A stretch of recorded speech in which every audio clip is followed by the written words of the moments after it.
This is David Durden. We'll, Coach, if you'd like to start us off with a statement before we take questions. You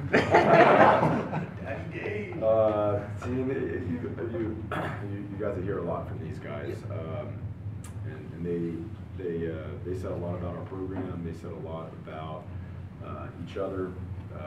They do swim for each other.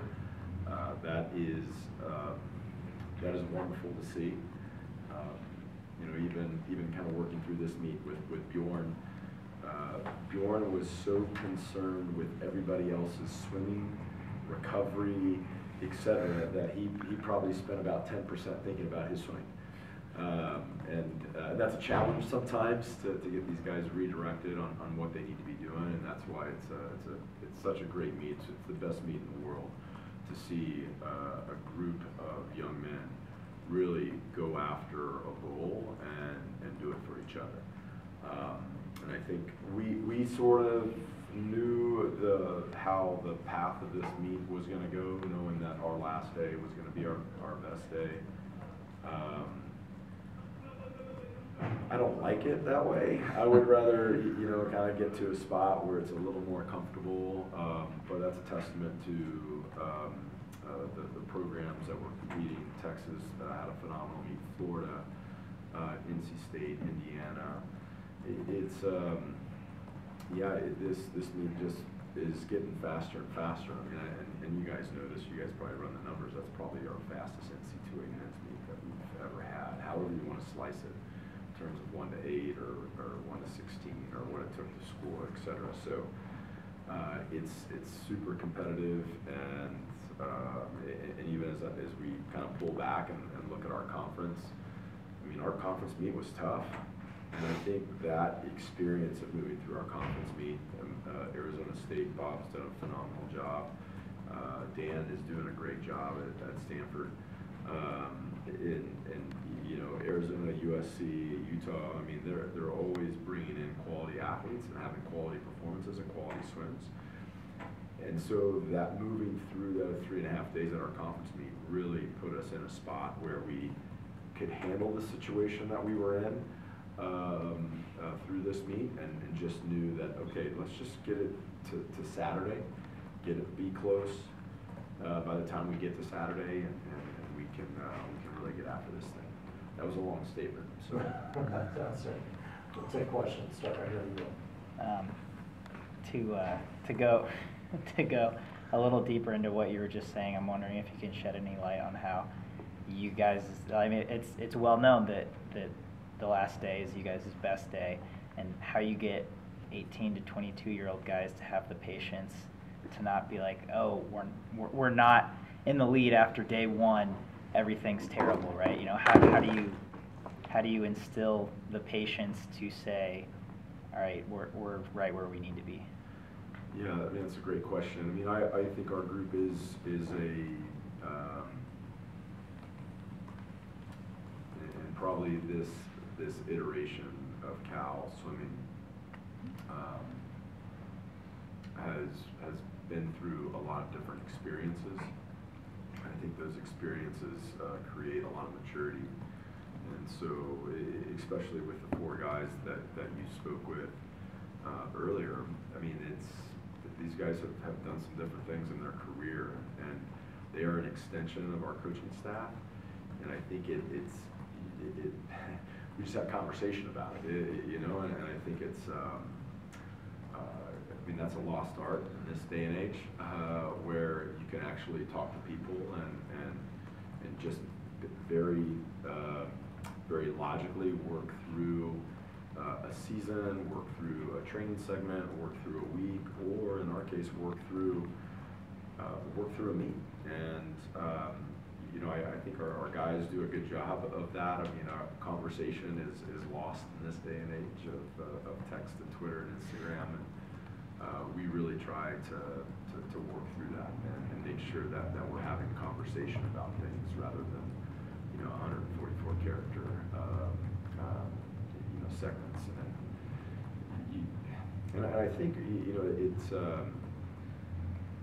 our group is not necessarily one into the managing of perceptions. We really try and talk about the issues that we may have, or the challenges that we're facing, or how we're working through things, and that creates stronger relationships. And so it creates a level of trust when we get to situations like this, where we can say, hey, this is how this is going to look, and there's a level of trust in the room that we know that we are right where we need to be in that particular moment. That was a long-winded answer to your question. Yeah. Thank you. Hey, man. What's up, dude? You're way back.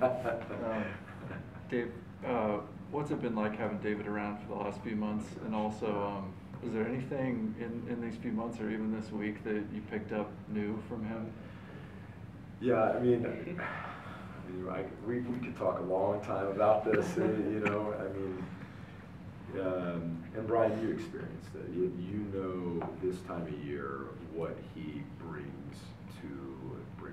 to the table, and how he helps these guys be better at their craft. It is why he was a phenomenal Olympic coach in 2016, because it's the perfect time to bring a group together, make that group bond, make it a special experience, help them be faster swimmers, better people, and you move through a meet. This was a 3.5-day meet, and for the last 7 weeks, he made these guys better for these 3.5 days. And it's really cool to get back to a spot where I can share the pool deck with my mentor. And there's just a level of trust. I can say, David, go take these 3 guys. And then, boom, and I come back 30 minutes later, and they're, I don't know, they're floating upside down, and just kind of doing different things, but helping them be better for this moment in time. And Brian, you know this. The guy has won so many national titles. He knows how to navigate this meet, and so it was fun. We were joking. It's like, David, it's been 15 years since you've done this. Jumped in the pool. And he's like, gosh, has it been that long? I was like, well, yeah. 2007 was the last time. So it was really cool for our athletes, but he was even more special to me. It was special to have him back in Kathy and my life, to have Kristen up there, to spend time with him. It's phenomenal. He has perspective, and you just can't. That's something you earn that. You earn perspective through all the experiences that he's had, and it was just great to experience that for these last 7 weeks. Now my wheels are turning. I've got to figure out how to do this every year, But for the time being, it was absolutely phenomenal. Well, time for a couple more for Coach. We'll start right here. Dave, I'm sure you're familiar with this. I don't know if it's any sort of record. 12 consecutive NCAA championships, you guys have been first or second. Going back to 2010, your 3rd season on the job.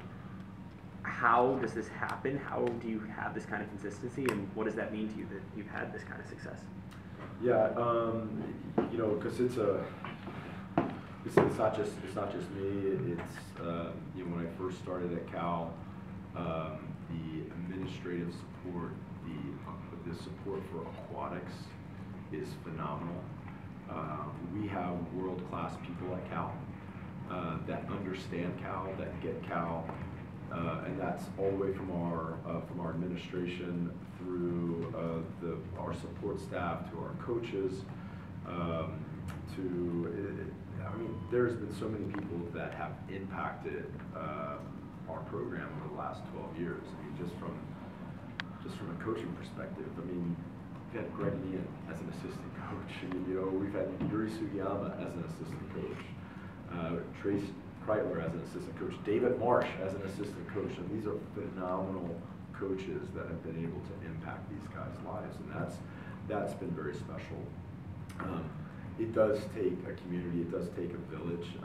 Our donors, our alumni, our families, it's why we have the turnout that we have at an NCAA championships. This Cal is a special place. It's something that places that I have been, on the campuses that I've been, and places that I've worked, it's just different. And we were joking about that today with riding over with Sean. As we were coming over for the mile. It's like there's challenges that we. I don't say it's probably not challenges, but there's just unique circumstances at Cal where you kind of have to work. You just have to get things. You just have to get things done, and that mentality bodes really well for a swimming program. It bodes really well for this championship. It bodes really well for these guys as they transition from being a student athlete, as they go out in the working world. And I want them to go out in the working world and be successful, because I need more donors to to come back and continue to support our program. So I want them to be successful, and they're surrounded by such successful people. I mean, a lot of those men and women up in the stands. I mean, it's kind of a who's who of folks that have been successful in their professions. Guys selling companies, guys.